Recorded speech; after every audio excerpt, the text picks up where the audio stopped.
Graça e paz, irmãos. Santifica, Pai, o teu nome. Glorifica o teu Filho. Revela a tua palavra. Em nome de Jesus. João estava numa ilha, desertado.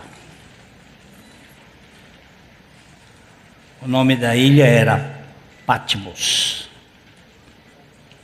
Significa destruidor. Não tinha um pé de mata-pasto, nenhuma árvore, é só rocha. Completamente isolado, desterrado. Tinha sido mandado para lá para morrer. Já velho, no dia do Senhor, que provavelmente é o dia do domingo, ele teve uma visão. Ele viu o Senhor Jesus Cristo, que veio trazer uma revelação. Este livro é uma espécie de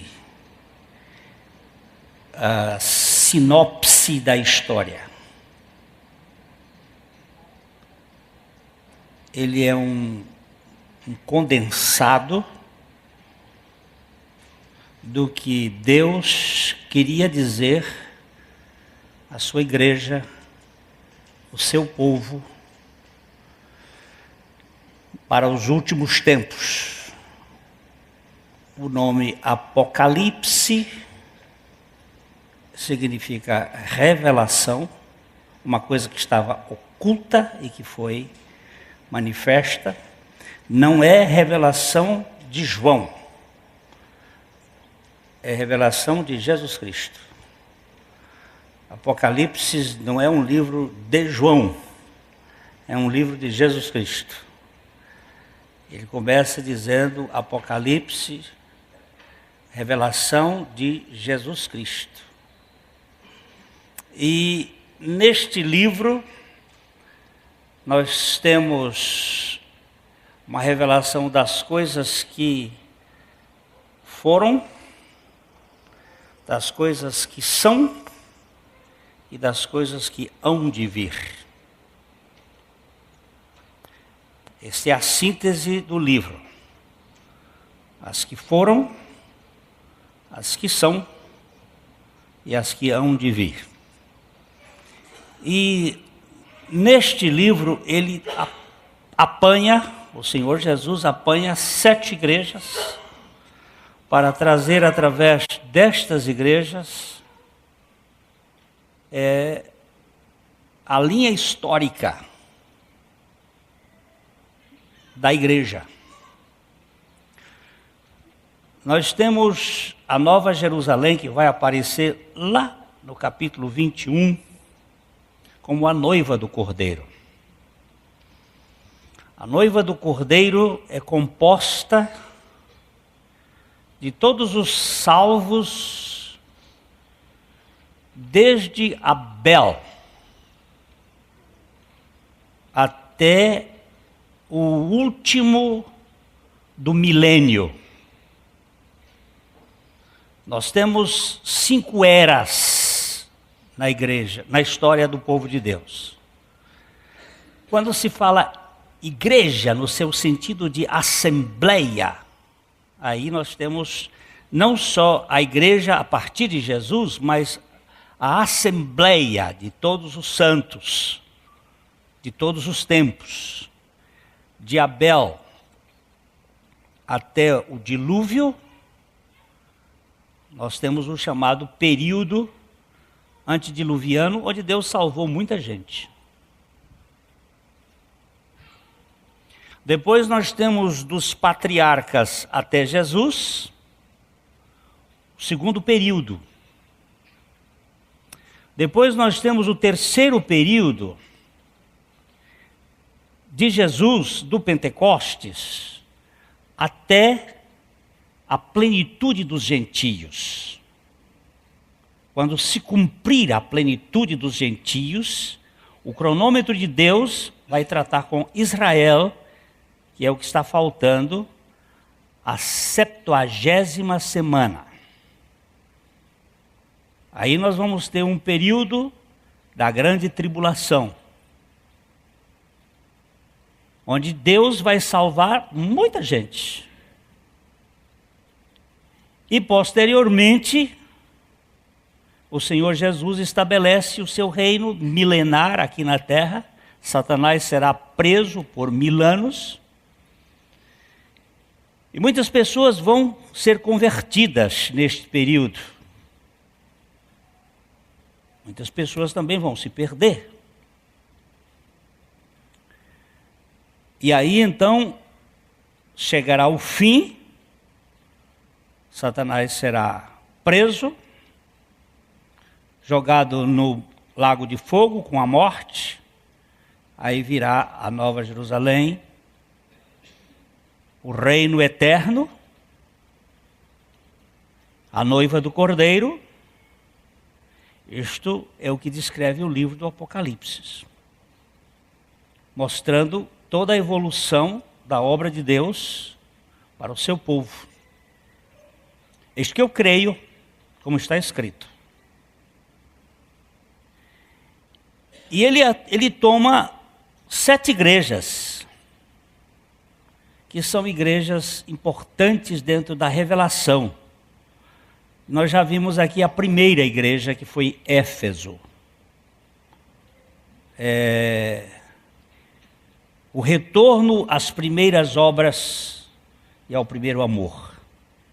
Foi o assunto que nós tratamos no nosso primeiro encontro sobre as 7 igrejas, que para mim, elas contêm todo o princípio da história. Hoje nós gostaríamos de olhar, não temas o que tens de sofrer, que é a igreja de Esmirna. Ao mensageiro, vamos ler juntos, quando tiver em negrito, a gente lê junto. Ao mensageiro da igreja em Esmirna escreve: estas coisas diz o primeiro e o último, que esteve morto e tornou a viver. Trata-se do Senhor Jesus. É bem provável que essa igreja fale do segundo período da história eclesiástica. Se a igreja de Éfeso for a era apostólica, Esmirna será o tempo das vis torturas do Império Romano. E o seu nome está vinculado à mirra, uma planta amarga que aponta para as experiências dos seus sofrimentos amargosos, que vão mais ou menos até ao 4º século. Esmirna foi uma igreja de muitas peneiradas, provas. Os cristãos legítimos foram sempre sacos de pancada no cenário das perseguições. E tudo indica que não há alternativa na vida cristã autêntica. Vamos ler 2 Timóteo capítulo 3, versículo 12. Ora, todos quantos querem viver piedosamente em Cristo Jesus serão perseguidos. Por quê? Talvez porque a graça ofenda frontalmente o mérito. A santidade agrida a hipocrisia e o amor incondicional à troca de favores. O real é que a perseguição persegue os santos. Você acredita na Bíblia? Veja bem, todos quantos querem viver piedosamente em Cristo Jesus serão perseguidos. Agora, eu vou deixar um parênteses aqui. Quem persegue quem? Lembre-se que são os irmãos que perseguem os irmãos. Ou seja, os falsos irmãos são sempre perseguidores. Você nunca vai encontrar um autêntico irmão perseguindo irmão. Mas isso é o caso de Caim e Abel, é o caso de Ismael e Isaac, é o caso de Esaú e Jacó, é o caso dos irmãos e José, e aí você vai ver.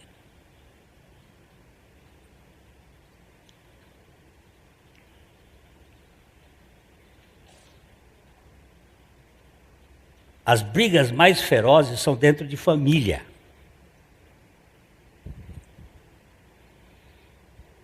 Os felinos, por exemplo, o leão, o tigre e o leopardo são visceralmente inimigos. Eles são mais inimigos do que o leão e o elefante. Perdão, do que o tigre e o elefante. É uma coisa muito interessante a gente olhar essas coisas. Esta carta começa com a identificação de Cristo como a causa primária e o fim de tudo, bem como aquele que, tendo passado pelo vale da sombra da morte, se apresenta no momento como o que vive para sempre. Isso também é hostil aos donos do mundo. Saber que Jesus Cristo ressuscitou e que ele venceu a morte, e venceu o pecado, e venceu o mundo, e venceu o diabo, e que nós estamos debaixo das suas asas, bem seguros. Isto é uma coisa para o mundo do mérito.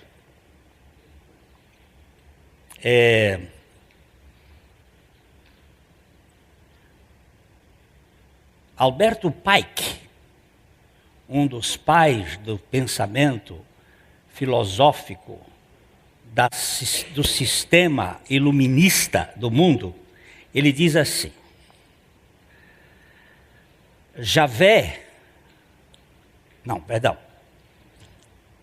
Lúcifer é Deus. Lamentavelmente, Adonai também é Deus. Mas Lúcifer vai vencer Adonai.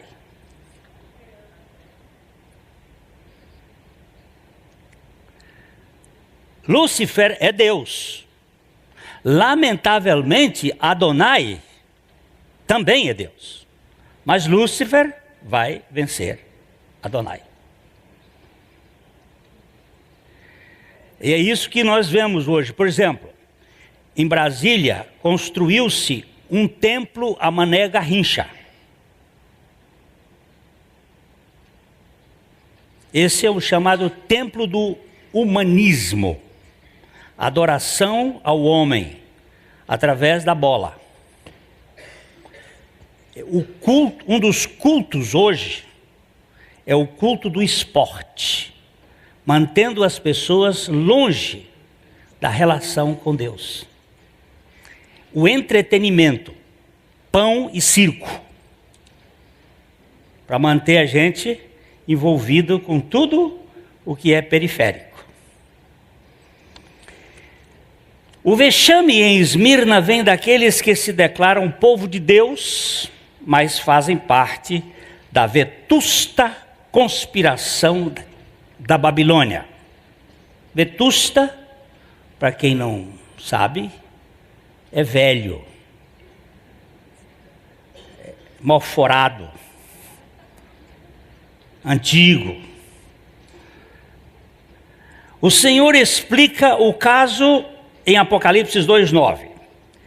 Conheço a tua tribulação, a tua pobreza, mas tu és rico, e a blasfêmia dos que a si mesmos se declaram judeus e não são, sendo antes sinagoga de Satanás.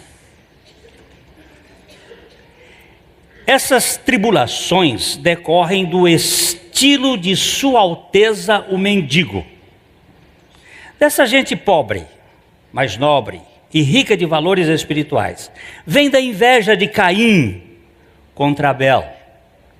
Surge da soberba que jamais pode concordar com a aceitação imerecida, além das calúnias tramadas pelos ardilosos membros das academias religiosas que visam a aprovação dos altos executivos formados nas sinagogas implantadas por esse modelo sufocante. A palavra sinagoga, ela aparece depois que o povo de Deus saiu da Babilônia. Sinagogue. Sim, professor Maurício, preposição é a ideia de conjunto. Ago, conduzir, levar. Pedagogo, quando você pega uma criança e conduz a criança. Sinagoga é o conjunto das pessoas que vão educar uma pessoa para formar uma pessoa humana poderosa.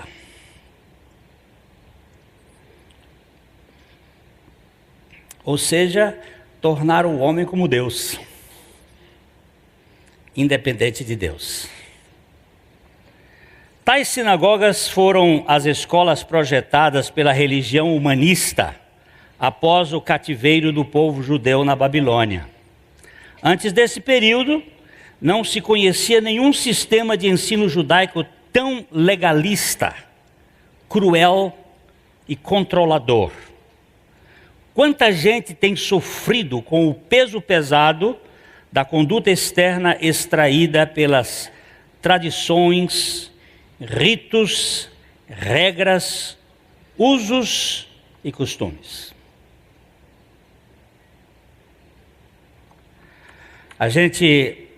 Eu pelo menos vejo em mim o peso da minha religião. Quando eu era adolescente, lá em Corrente, no Piauí, eu fiz parte de uma organização chamada Embaixadores do Rei.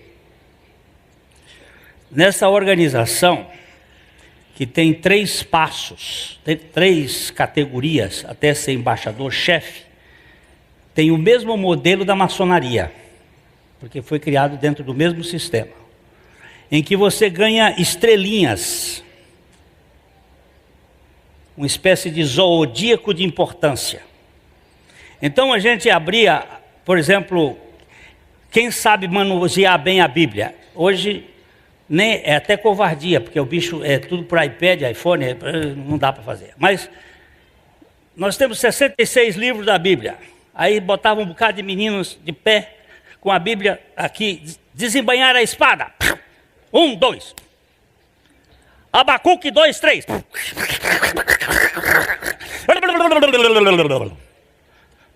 Ganhou. Para que é isso? De onde vem isso?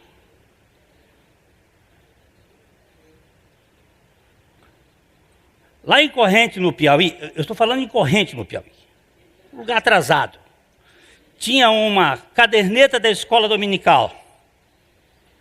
Presença, pontualidade, leitura bíblica, oferta, visitante. Quem é que lembra mais de algum ponto?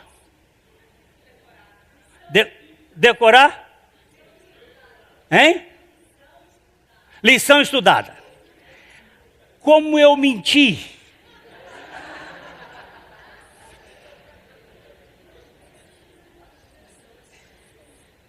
Aquilo é um sistema de desenvolver mentira.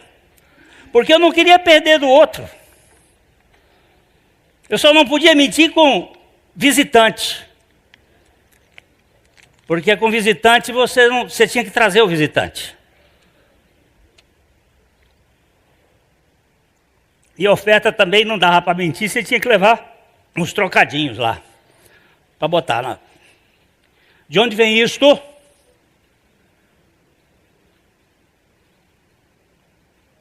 O Senhor Jesus diz que é para tirar o cabresto, para você nunca fazer nada por dever, por interesse, por medo, por culpa, por vergonha, mas fazer por amor. Quantos aqui conheceram o painel dos dizimistas na porta da igreja? Levanta a mão. Ó, quem deu dízimo, quem não deu dízimo, exposto na vergonha, e botava o tempo. De onde vem isto?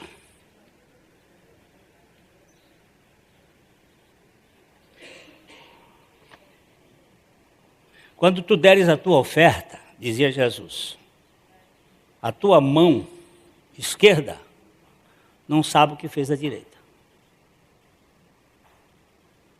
É tudo contrário ao princípio de Jesus.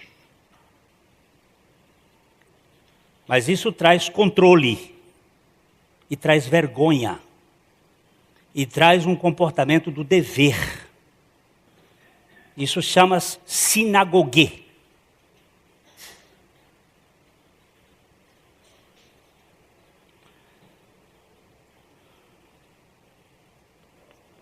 Por todo lado. É bom lembrar, por outro lado, é bom lembrar ainda que foi Jesus quem declarou ser Satanás o técnico do time que joga em favor dos homens e nunca se envolveu com as coisas de Deus. Se o iluminismo humanista estiver no comando, então o cristianismo verdadeiro estará na peia.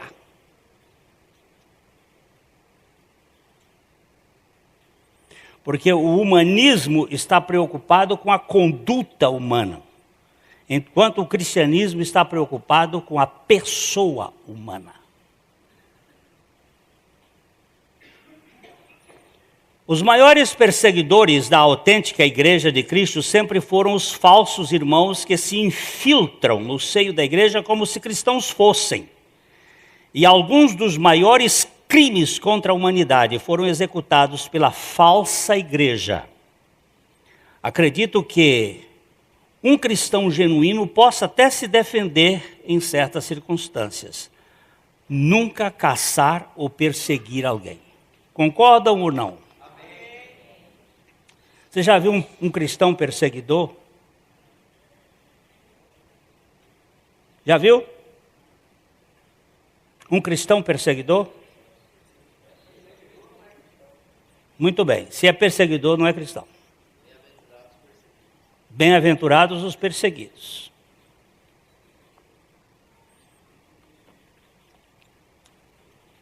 Se você persegue sua nora, você não é cristão. Vamos começar de dentro de casa. Vamos começar dentro com coisas comezinhas. Você pode discordar da nora, mas se você persegue, você não é cristão. Aquela irmã chegou para o pastor e disse assim: pastor, eu vou me separar do meu marido, porque eu não aguento mais viver com ele, meu marido... Ele disse uma opção de coisa, ele disse assim: minha irmã, se a senhora não pode amá-lo como seu marido, ame como seu próximo. E ela disse para ele: pastor, aquilo é um traste tão ruim, que nem como próximo dá para se amar. Aí ela disse assim: olha, se não dá para amar como marido nem amar como próximo, ame como inimigo. Porque Jesus diz: amai os vossos inimigos. Aí agora eu quero ver você sair. Não tem jeito. Mesmo que você não tenha que conviver com ele, você tem que amá-lo.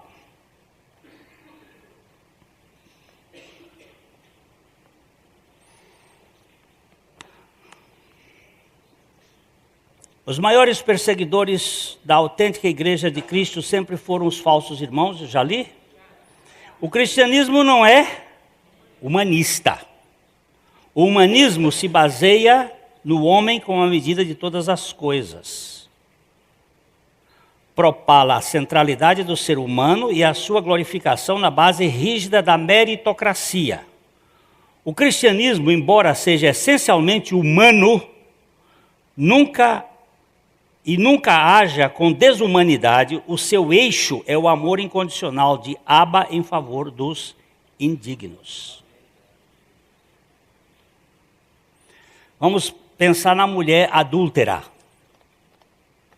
Era pecado? Era. Cadê o homem? Ela adulterou sozinha? Por que esse negócio que só a mulher que era botada na história? Era pecado? Era. E aqueles outros que estavam trazendo ela ali? Estavam fazendo que pecado?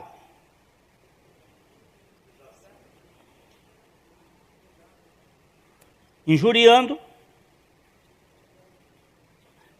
Porque Jesus disse o seguinte: pois vocês que estão sem pecado, joguem a primeira pedra. E todos foram embora. E ficou ele, o único sem pecado, que virou para ela e disse assim: eu também não te condeno. E ainda te garanto, vá. E não peques mais.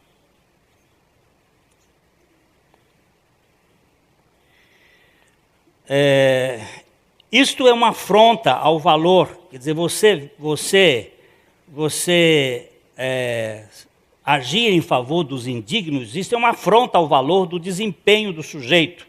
Por isso essa raiva louca da religião humanista contra a aceitação imerecida do indigente miserável no banquete real.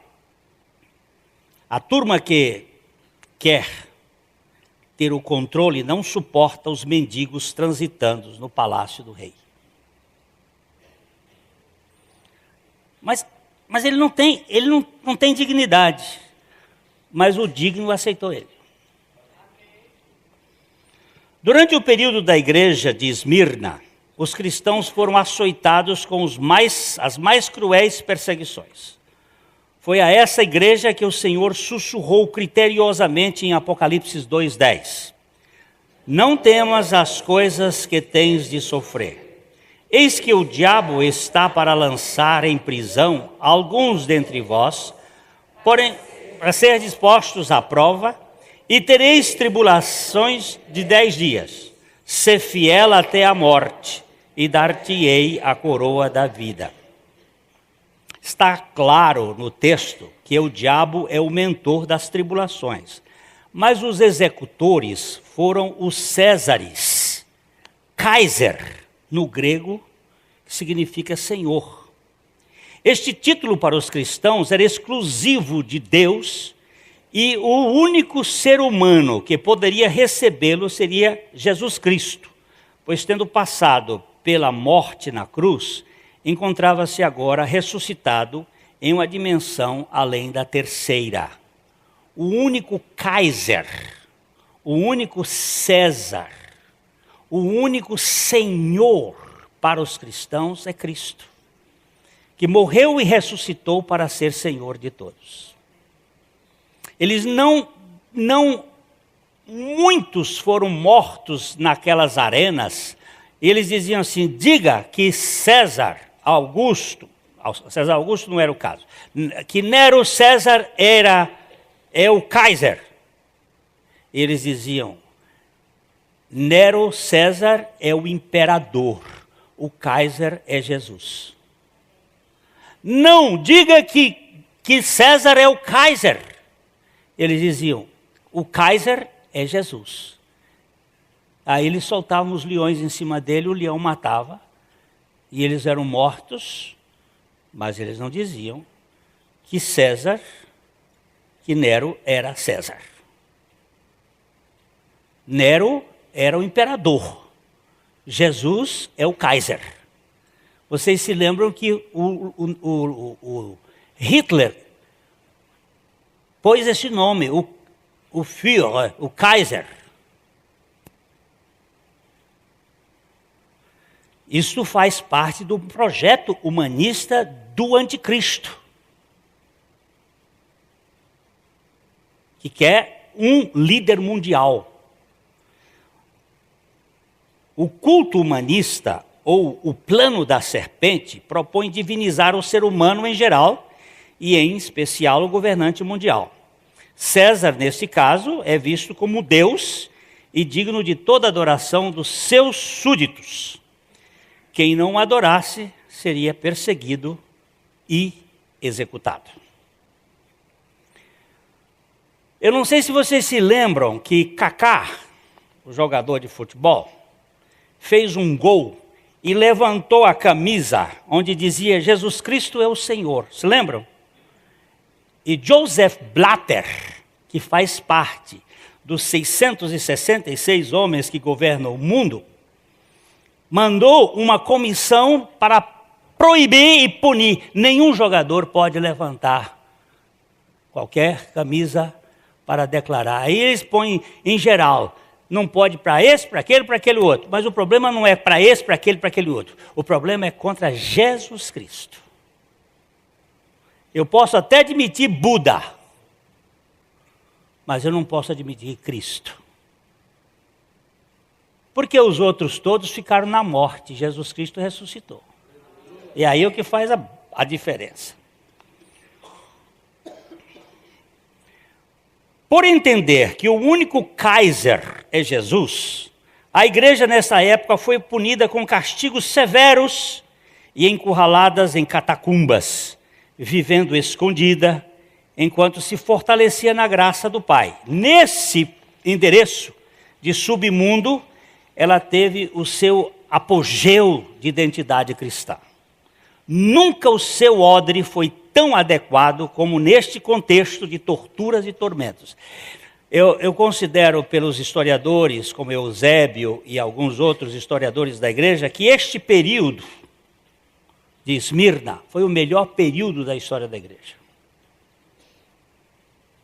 Porque ela não estava vinculada a nenhum sistema, nem judaico, nem babilônico, nem nada. Ela era um odre puramente cristão. Quem já esteve, por exemplo, não no Salve Jorge, não. Quem já esteve na Capadócia, sabe muito bem que a Capadócia tem aqueles buracos, aquelas catacumbas, onde os cristãos viviam em lugares que, hoje com holofotes, é difícil, se você se perder ali, naqueles labirintos, você não sai. E ali viveu milhares de cristãos escondidos. Milhares. Os basílios lá da Capadócia, que deixaram uma teologia muito interessante, eles contam de como os cristãos viviam naquele tempo, sendo tratados por Deus. Esse chamado período de Esmirna, o período das purificações, das perseguições, mas muito adequado. Jesus aqui estava animando a sua igreja diante das atrocidades que haveriam de passar, bem como mostrando as etapas de sofrimentos que ela enfrentaria durante 10 estágios de aflição. A história eclesiástica registra de fato que estes fatos assim aconteceram. Ele diz aqui que Satanás estava para pôr à prova e eles passariam em 10 dias de tribulações. Esses 10 dias de tribulações são 10 períodos de tribulação que a história da igreja registra. E eu aqui coloquei os 10 grandes perseguições, podem ser relacionadas desta forma. Sob Nero, de 64 a 68, sob Domiciano, de 68 a 96, sob Trajano, de 104 a 117, sob Aurélio, de 161 a 180, sobre Severo, de 200 a 211, sobre Máximo, de 235 a 237, sobre Décio, 250 a 253, sobre Valeriano, 257 a 260, sobre Aureliano, 270 a 275, Diocleciano, 303, 312, aí entrou Constantino. E Constantino diz que viu Enoque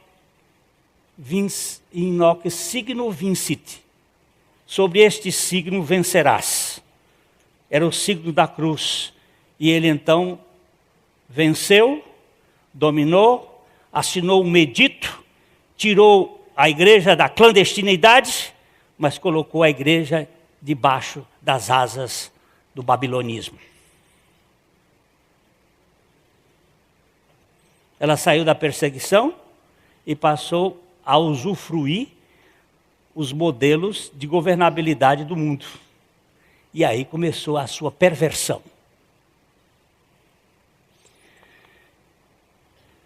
No período em que João escreveu esta carta, esse livro, foi no período de Domiciano.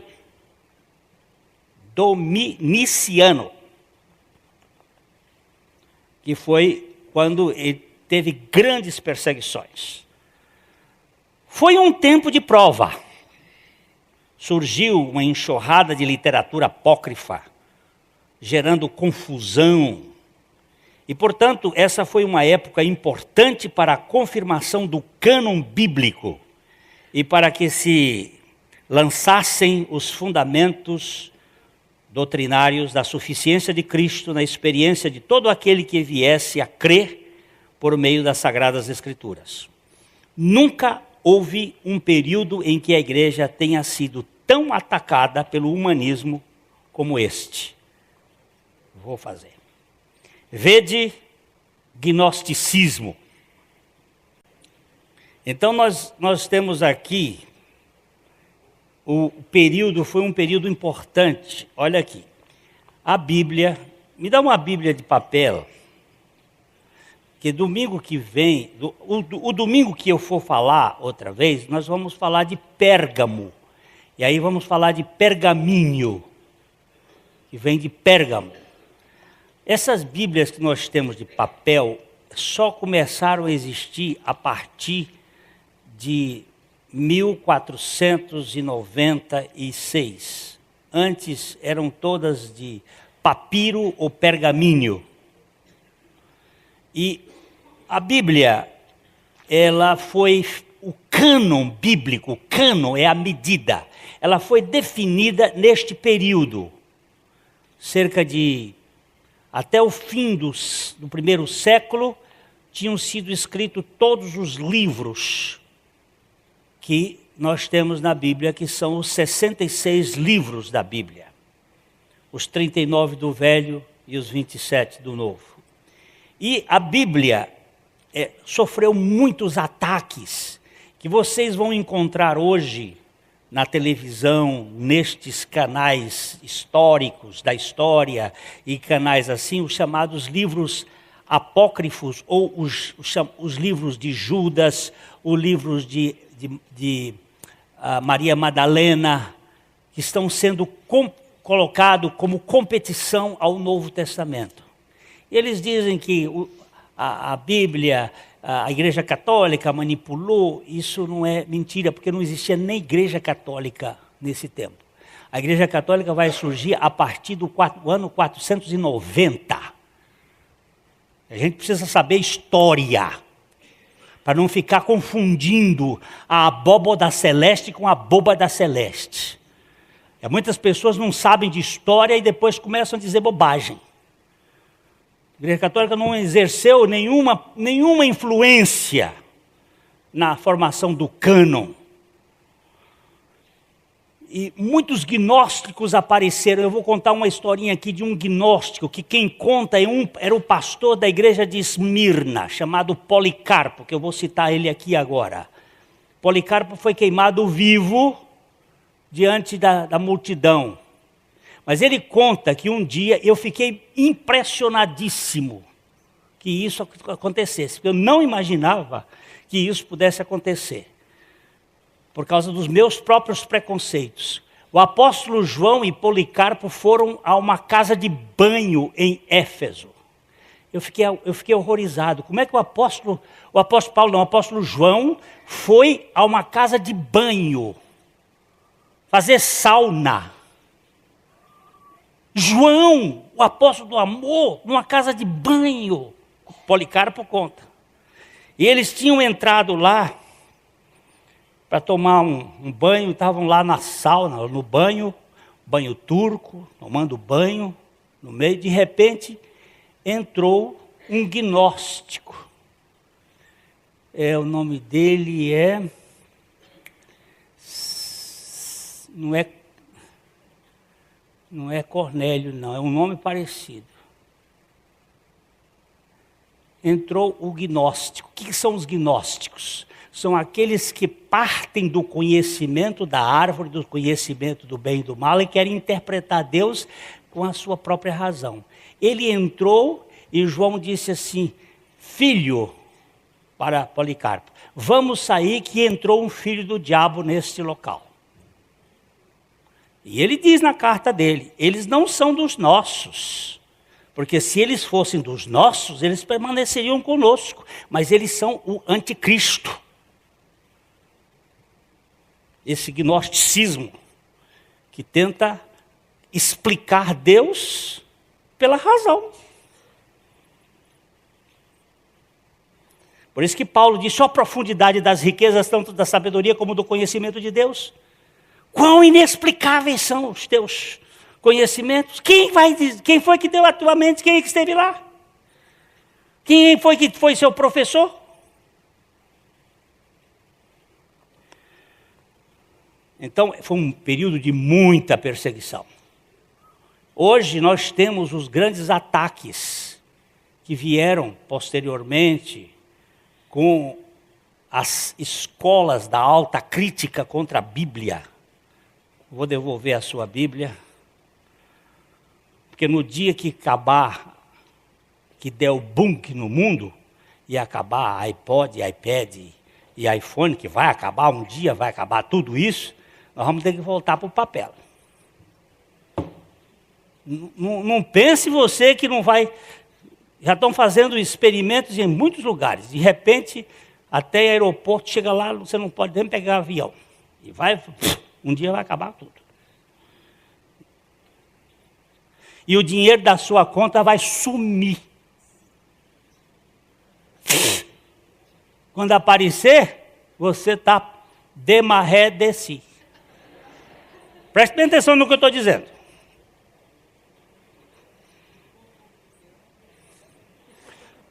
Por isso você fica agarrado na orla do vestido daquele que pode.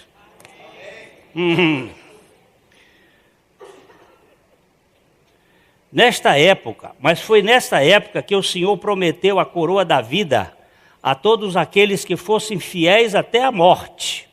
Ou seja, quem já morreu com Cristo na cruz, não vende a sua alforria por nada neste mundo. Não é possível alguém ser liberto de verdade e voltar para a prisão. A morte não mata quem já morreu com Cristo. Ela é apenas um passaporte para a vida eterna. Deparamos no texto fiel até a morte como a prova dos 9 que seleciona os escolhidos. Quem for do Senhor fica firme até o fim. Quem não for, desiste diante das soveladas. Esta prova aprova apenas os escolhidos que suportam a dor até ao final. A prova da fidelidade significa verdadeiramente que aquele que recebeu a fé, que lhe foi doada por Jesus, permanece firme somente pela graça do Senhor que lhe sustenta. Não se trata de um predicado do velho homem, mas de um atributo da graça concedida aos filhos de Deus. Não é um talento de Adão, mas um dom divino aos seus santos. A fé não é nossa, ela é de Jesus. Na próxima, em Pérgamo, nós vamos dizer, eles não foram infiéis à fé que eu lhes dei. A minha fé. Ontem nós estávamos comentando da nossa filha do meio que está aqui hoje. Ela gosta de dar presente. E quando ela era pequenininha, tinha uns 7, 8 anos de idade, ela queria me dar um presente. Mas ela não tinha dinheiro para dar presente. E ela chegou para mim e disse: pai, eu queria lhe dar um presente, pelo dia de pai, dia qualquer coisa assim. Mas eu não tenho dinheiro. Aí eu abri a carteira, mostrei para ela assim, ela pegou a nota maior. Ela já sabia que o negócio funcionava assim. Pegou a maior nota que tinha, naquele tempo era cruzeiro, cruzado, sei lá o que era. Pegou a maior nota, aí foi com a mãe e disse para a mãe: mãe, eu quero comprar um presente para o pai. Quer dizer, na verdade, quem deu o presente fui eu. Eu me dei o presente, mas o desejo foi dela. Ora, nós como não tínhamos nem desejo de Deus, e Deus teve desejo de nós, Deus veio a nós e mudou o nosso querer, porque é Deus quem efetua em nós tanto o querer como o realizar, e nos deu a fé dele para que nós cresçamos nele, de tal forma que a fé que ele dá não é nossa, e se torna uma coisa firme, segura, porque os dons e a vocação de Deus são irrevogáveis. Como é bom isso, não é? Você não acha bom isso, não? Uma irmãzinha me escreveu essa semana: pastor Glênio, explica como é essa história de perda da salvação. Aí eu respondi para ela: filhinha, você é filha de seu pai? Sou. E você pode deixar de ser filha de seu pai? Não. Se você não pode deixar de ser filha de seu pai, você pode sair de casa e ir embora? Posso. E seu pai pode deixar de amar você? Ela disse: fica por conta dele. E Deus pode mudar? Porque diz que nele não há mudança nem sombra de variação. E a Bíblia também diz que os dons e a vocação de Deus são sem arrependimento. Como é que fica agora? Deus me fez filho dele, agora ele desfaz a filiação dele? Aí ela respondeu: não, pastor. Então, que história é essa que pode desfazer aquilo que Deus fez? Sabe o que acontece? É que muita gente está na igreja, mas não está em Cristo. Uma coisa é você ter sido batizado na igreja e ter sido feito membro da igreja. Outra coisa é você ter sido batizado em Cristo na cruz do Calvário e ter a vida de Cristo ressuscitada. São duas coisas diferentes. E esse aí o diabo não toca. E não desmancha. Porque foi feito por Deus. Agora esse outro que foi só na água, a água seca, e depois o sujeito fica aí, murcho. Não é bom isso? Você perde a salvação? E aquele que começou a boa obra, se você estiver aí meio mequetrefe, aquele que começou a boa obra vai terminar ou não? Foi bem aqui dentro dessa sala. Aquele irmão disse assim: eu perdi a alegria da salvação. Digo: opa, isso é possível. Isso é possível. Davi disse: restitui-me a alegria da salvação. Isso é possível. A alegria da salvação é possível. Deve ter algum cachorro morto aí enfiado na sua vida. Mas aquele que levou tudo pode limpar esse troço aqui. Mas foi tão lindo. É tão lindo ver esse negócio, Deus limpar esses cemitérios de coisa velha. São chamadas obras mortas. A fidelidade cristã não é em si mesma, tanto a fé como a fidelidade cristã não é em si mesmo um mérito humano, mas a manifestação da graça do Pai na vida dos seus filhos, uma vez que, Filipenses 2,13, Deus é quem efetua em vós tanto querer como realizar segundo a sua boa vontade. É muito interessante esse versículo, porque ele é o 13 e o 12 diz assim: desenvolvei a vossa salvação com temor e tremor. Aí você diz assim: então sou eu que vou desenvolver. Desenvolvei a vossa salvação com temor e tremor. É você? Mas guarde bem, porque é Deus quem efetua em vós tanto o querer como o efetuar. É Ele que financia, é Ele que patrocina, é Ele que realiza. Não vou deixar de fazer, mas eu vou fazer por Ele, dele, por Ele e para Ele. O Maracanã foi feito para ser uma reforma de 900 mil milhões de reais. Agora já está em 1 bilhão e quase 300 milhões de reais. E agora o Ministério Público vetou as construtoras que estão fazendo negócio. Financiar com dinheiro público, a gente faz coisa. Rouba, faz um bocado de coisa. Agora, na vida cristã, financiado com o infinito amor de Deus, dá para fazer muita coisa boa. Não dá? Há 2 vetores inexplicáveis na construção da verdadeira experiência cristã. De um lado, a soberania de Deus. Do outro lado, a responsabilidade humana. Talvez a confissão de Westminster dê uma pista para aquietar um pouco a nossa ânsia por respostas prontas. Só um parênteses. Confissão de Westminster aconteceu em 1647. Aí diz assim, essa confissão é da igreja presbiteriana. Tinha menos teólogos presbiterianos do que batistas. Só para puxar um pouquinho a barba, viu? É uma confissão calvinista, segura, firme, e que os teólogos batistas estavam lá. Infelizmente, hoje nós somos mais arminianos do que calvinistas. Naquele tempo, para trás, nós tínhamos 90% dos batistas calvinistas e 10% arminianos. Hoje nós temos 90% dos batistas arminianos e 10% calvinistas.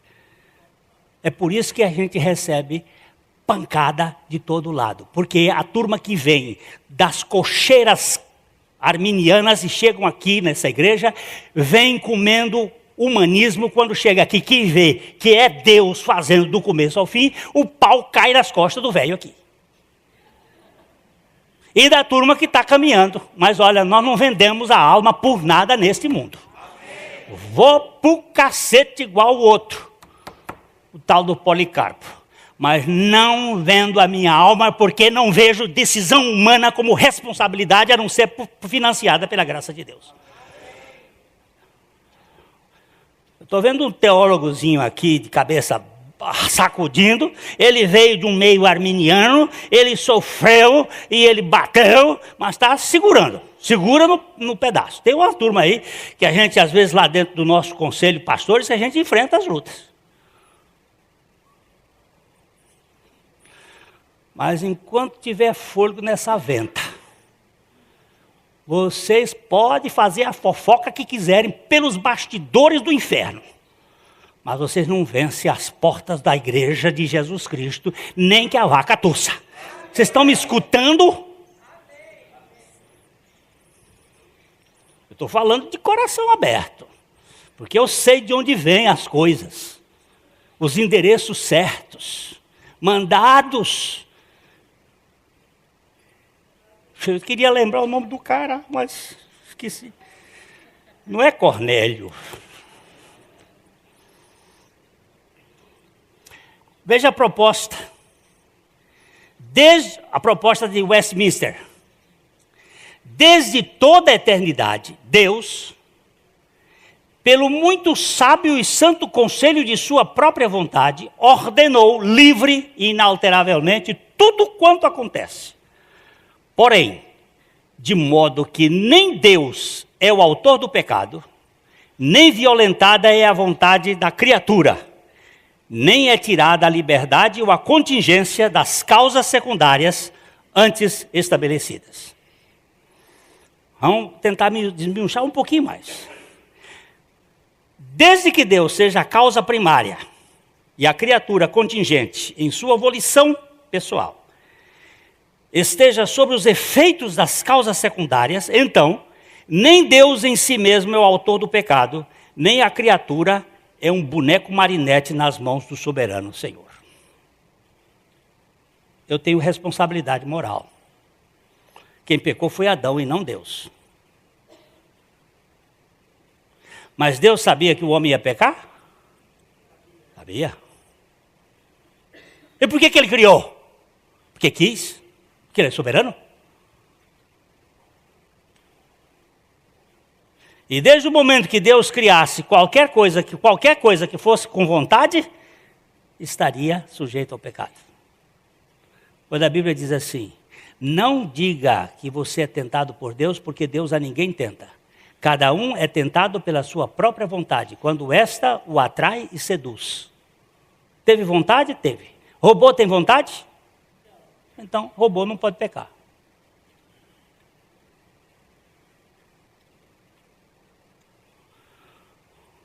Como é que chama aquele filme que o robô vai até o fim? Hein? E o bicho foi fiel até o fim, não foi?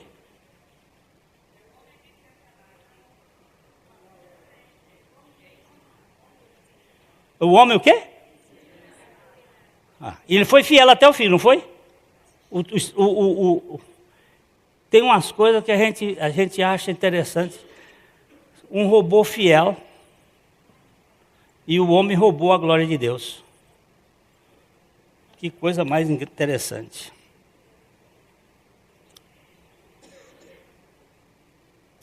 Por isso, podemos mostrar com equilíbrio o exemplo de Policarpo, um dos discípulos do apóstolo João, escolhido pela graça, quando passou por essa prova de fidelidade como pastor da igreja de Esmirna, no início do século II.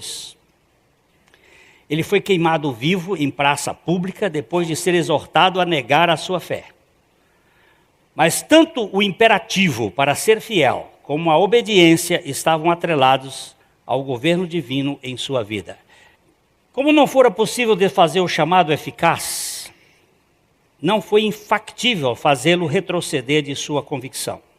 Mesmo sobre as ameaças sádicas que culminaram com as chamas cruéis da fogueira ardente, uma vez que Policarpo havia livremente se submetido aos desígnios supremos do conselho da vontade soberana da Trindade, ele não podia voltar atrás.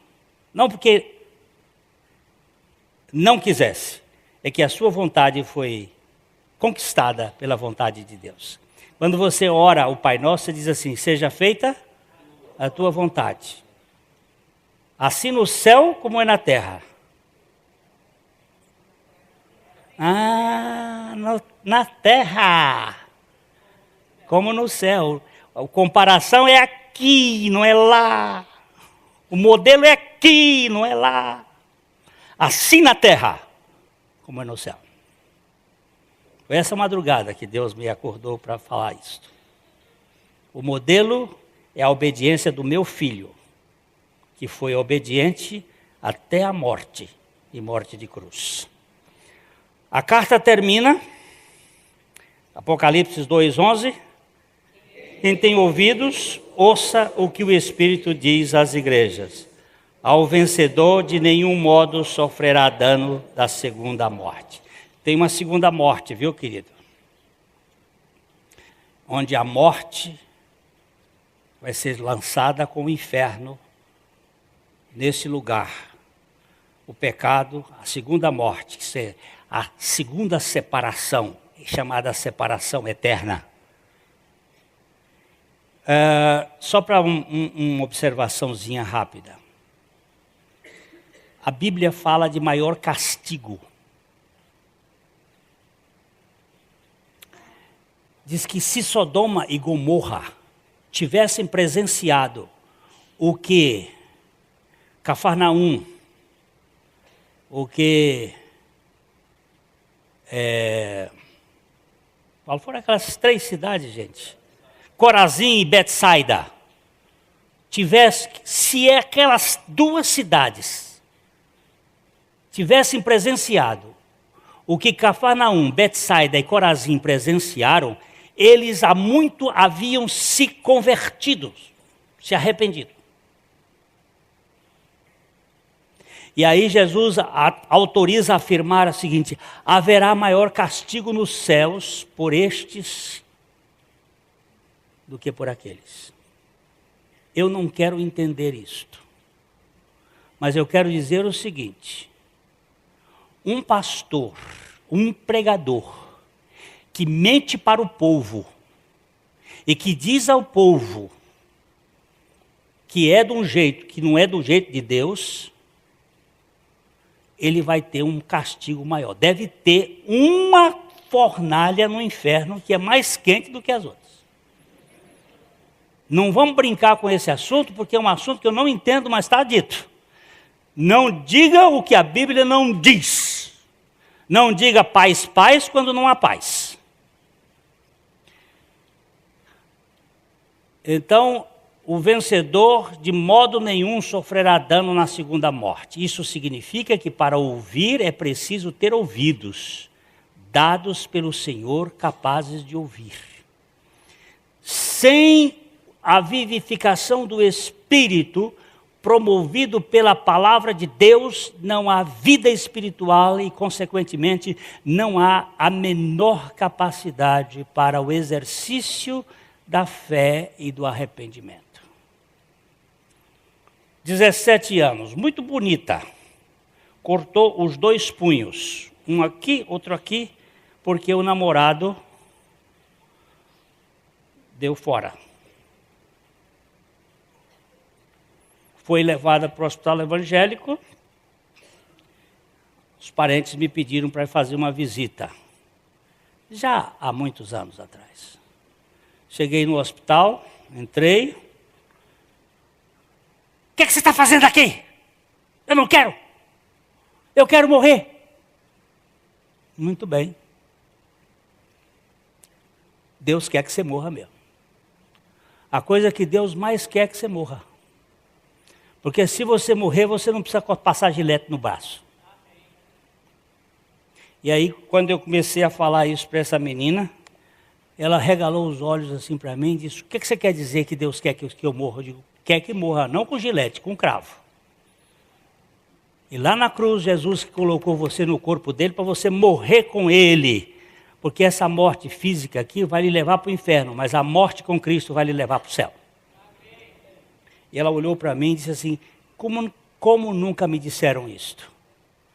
Eu digo: eu também não sabia. E ela... E creu. Agora, como é que foi isso? Deus deu ouvido para ela ouvir. Terminou o curso dela aqui, que ela veio de fora, foi embora para ela provavelmente até esteja ouvindo essa mensagem aqui, se tiver. Foi embora para Cuiabá, lá se casou com um juiz, hoje ele é desembargador e ela está lá. Muito bem. Deus faz, dá fé a quem não tem fé.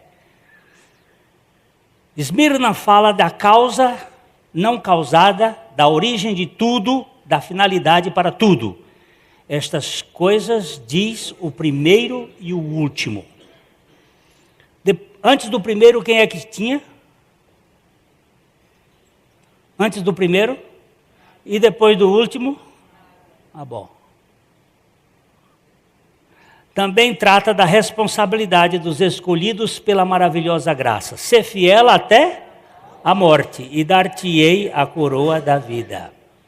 Tanto a soberania de Deus como a responsabilidade humana se conjugam de modo eficaz na pessoa de nosso Senhor Jesus Cristo, em quem os crentes foram incluídos desde a eternidade.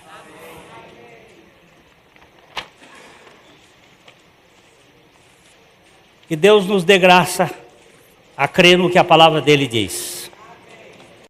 A mensagem que você acabou de assistir faz parte do Ministério de Comunicação Palavra da Cruz. Temos um grande acervo de estudos bíblicos em áudio e vídeo. Distribuímos também gratuitamente o jornal mensal Palavra da Cruz. Entre em contato conosco pelo fone 0 operadora 43 3372 8900 ou pelo e-mail livraria@piblondrina.com.br. Visite-nos pelo site www.livrariapiblondrina.com.br ou acesse www.piblondrina.com.br. Graça e paz.